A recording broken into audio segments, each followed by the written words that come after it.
E aí, gente, tudo bom? Eu tô aqui hoje com uma pessoa muito especial, o Rafael, que é o quarto colocado para a área de Constituição e Justiça, e com quem eu tenho o prazer de conversar, bater um papo aqui. E eu começo exatamente perguntando para o Rafael fazer assim um breve histórico, né, da vida dele de concurseiro. Eu tenho para mim que a gente poder ter a oportunidade de ouvir esses exemplos é de extrema importância para você que também está tentando entrar no concurso público da administração pública. Rafael, prazer, a palavra é sua, fico completamente à vontade, né? Me diga aí de onde é que você é, eu já notei um sotaque diferente no Rafa aqui. Dino, o prazer é meu, eu sou de Minas, sou de Uberlândia. Opa! E aí eu vim para cá, para Brasília em 2015, no final de 2015, para assumir como analista do MPU. Opa, bom concurso, bom concurso. É bom. Aí eu vim no final de 2015 e a partir de então eu comecei a estudar para a área do Legislativo. Eu já tinha a ideia de que eu queria ser da área do Legislativo. E aí surgiu o concurso da CLDF, passei a estudar em 2016, 2017, por aí. E aí é aquela rotina de estudo para concurso, ainda mais um concurso desse, né? De pouquíssimas vagas. Quantas horas por dia estudando, Rafael?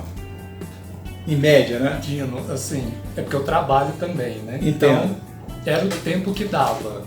Aí eu trabalho 7 horas por dia, tem mais de 1 hora de deslocamento. O tempo que sobrava, 5, 6 horas por dia eu estudava. Sobrou tempo? Sobrava esse tempo. Deixa eu te fazer uma pergunta curiosa.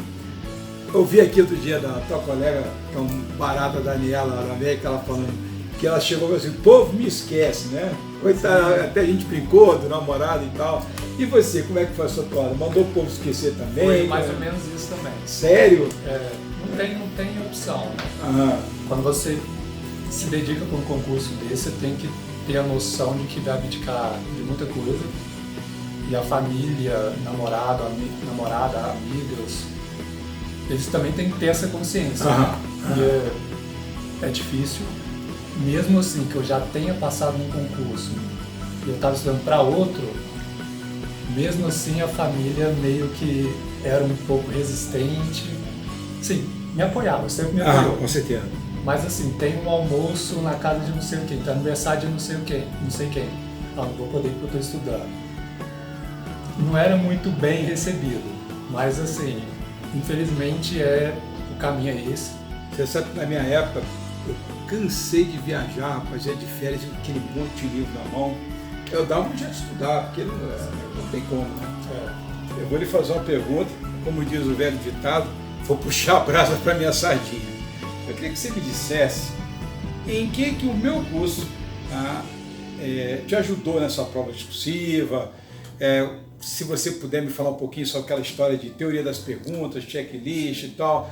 Eu realmente ficaria muito contente de ouvir, porque, como eu digo a todos os meus alunos, tudo que eu faço nos meus cursos é resultado da dúvida que vocês me colocam e dos comentários que vocês vão fazer. Então a gente vai como se fosse uma construção, né, ao longo de décadas. Diga para nós aí essa história. Então, Diano, depois que eu tive o resultado da primeira fase, eu estudei pegando o material do professor Léo Van Holt. E aí... Grande amigo. Sim, aí ele indicou para os alunos dele, né, falou que o curso do senhor. E naquele momento a gente, pelo menos eu, não tinha muita noção de onde me apoiar para estudar para a segunda fase.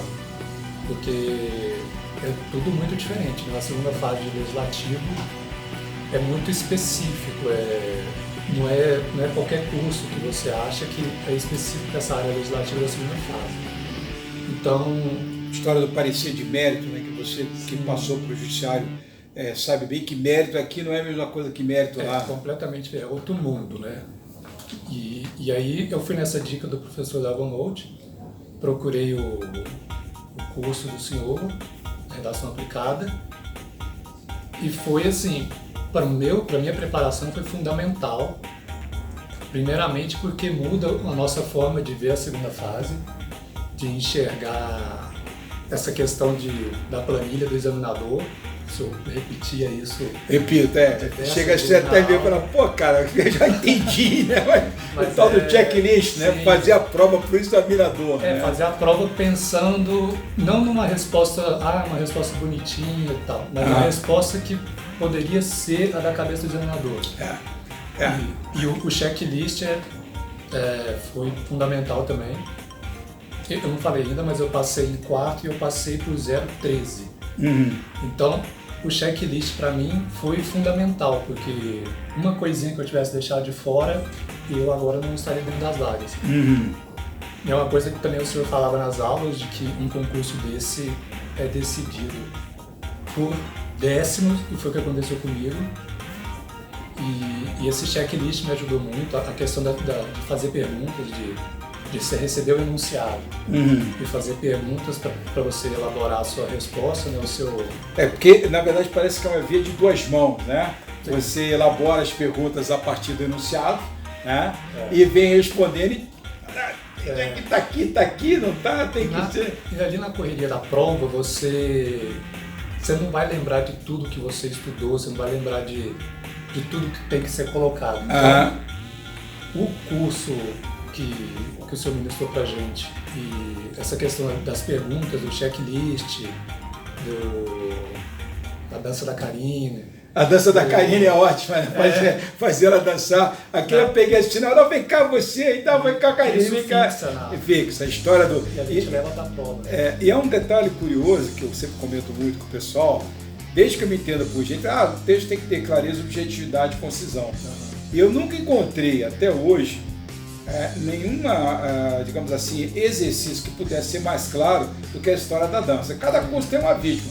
Como lá era online, era a Karine que estava do lado, catei a japonesa, botei ela para dançar. Mas é incrível, porque você vai contando ali, né? Você tem uma declaratória, 1 passo, 2 passos, está na hora de mudar de período, e isso faz o texto fluir, né? Sim, e para quem está ouvindo aí, antes de fazer esse curso, eu achava que eu escrevia bem. Eu acho que eu escrevo bem. Minha escrita é elogiada.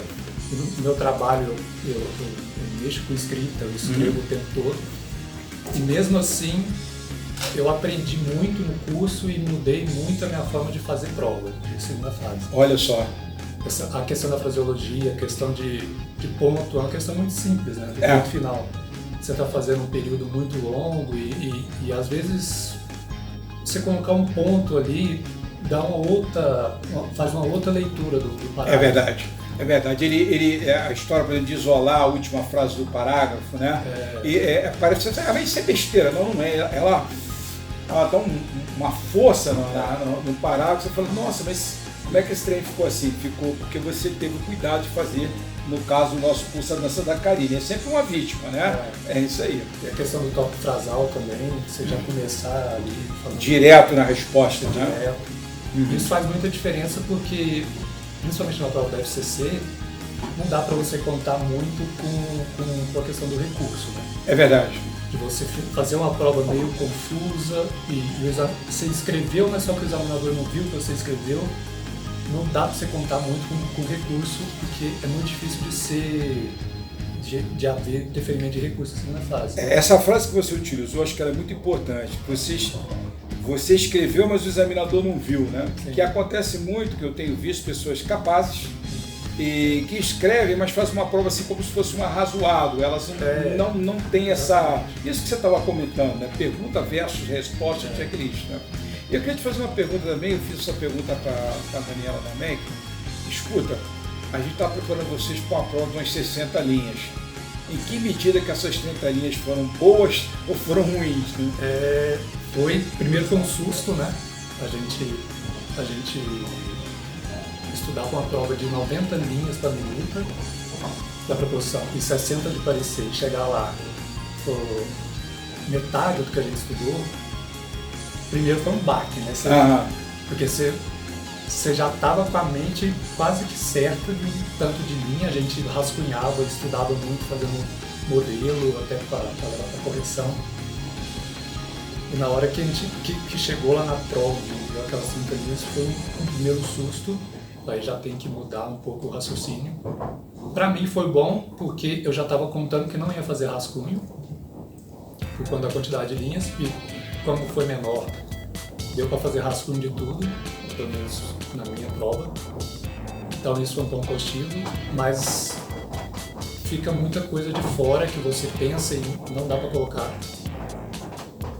E aí eu mesmo saí da prova completamente arrasado, achando que não ia dar, porque teve muita coisa que eu pensei e não deu para colocar, coisa que assim, eu imaginava realmente que estaria na cabeça do examinador e não deu como colocar, e tinha que ter um poder de síntese muito grande.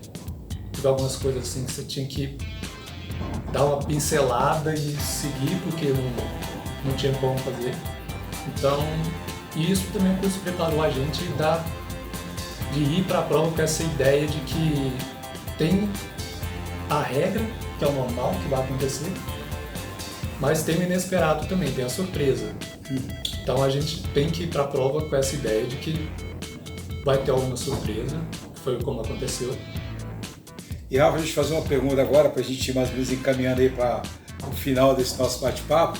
Teve algum lance de sorte, assim, alguma coisa que aconteceu ao longo desse estudo aí, que na hora da prova valeu? Ao longo da preparação ou durante a prova? As duas coisas, tanto faz. Bom, teve. É muito difícil passar num concurso desse com quantidade de concorrentes e número de vagas sem ter uma dosezinha de sorte, que eu acredito que seja Deus. Mas na prova aconteceu teve